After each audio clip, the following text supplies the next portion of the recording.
Dharmavaram MLA Kethireddy వెంకట్రామరెడ్డిపై సంచలన వ్యాఖ్యలు చేశారు మాజీ ఎమ్మెల్యే గోనుగుంట్ల సూర్యనారాయణ.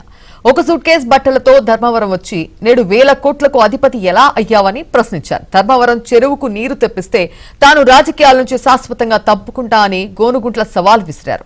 కరోనా సమయంలో ప్రముఖ చేనేత వ్యాపారులను ఇంటికి పిలిపించుకుని పేకాట ఆడించి భిక్షగాళ్లను చేసిన ఘనత నీది కాదా అని ఎమ్మెల్యేను ప్రశ్నించారు.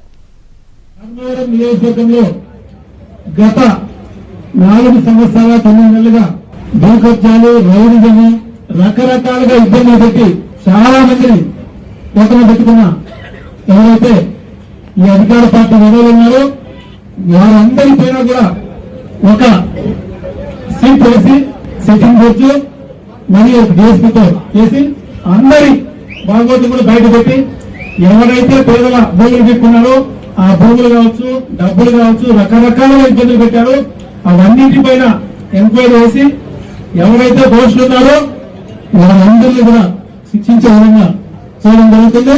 2009లో ఒక సూట్ కేసుతో ధర్మవరానికి ఇప్పుడున్న ప్రస్తుత శాసనసభ్యుడు రౌడీ కబ్జాకూరు గొడవ వచ్చి ఈ రోజు దాదాపు 628 ఎకరాల భూమి సంపాదించారు. ఏ విధంగా సంపాదించారు చెప్పారు, ఏ వ్యాపారం చేశారు చెప్పండి.